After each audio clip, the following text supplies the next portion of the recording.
Welcome to Bitter Reality Brewing. Ew. Drew decided to swing by and I'm like, hey, I got a taste test. I'm behind. Help me with the taste test. And technically, this will be the second taste test because I forgot to hit record. Yes, it happens. It's rare. More beer for me. Yeah, more beer. So I had to rinse the glasses so they're not like fresh right out of the cleaning. It's just been rinsed. It's all good. But yes, this is the Vienna Lager, part 2. Don't forget, like, subscribe, keep sharing. Definitely appreciate the support. I'm eventually going to have some locals coming over doing taste tests or even helping me brew. Who knows? Because they've been asking, but they haven't been available when I'm here.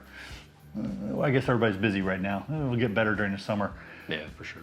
So I'm going to pour these real quick and we'll get to it. Oops. So mine is up. There we go. I cleared all the bubbles. It was from rinsing it. But it's super, super clear. Hang on. Well, we got the side light there. It's coming through. Look at that. Yeah, you can see it? Okay. Nice. I don't know where I put my light. I have a light sitting around here somewhere. But yeah, crazy clear. Super, super pretty. Nice caramel toffee backbone.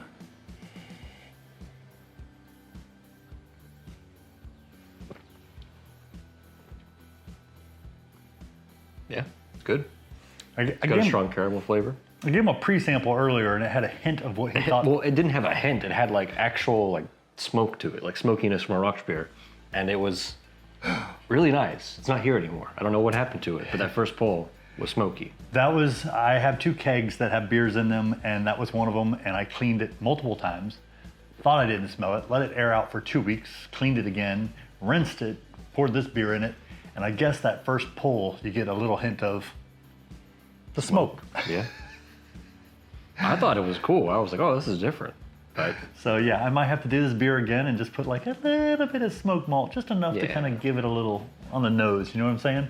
But yeah, super smooth, great starter, sitting around 5.2. I'll try to put up the exact numbers up in the corner, but 5.2%, extremely drinkable. Good starter, or reminds me a little bit of what was a Marzen, yeah, the whole October beers.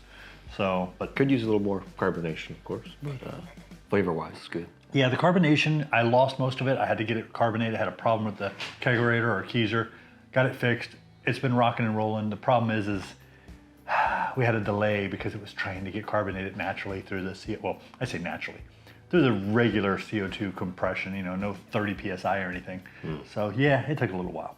But hey, Drew showed up. We did the taste test.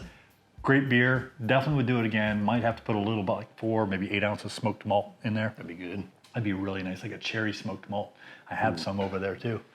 Don't forget, like, subscribe, keep sharing. Appreciate you. Thank you very much, and cheers. Cheers.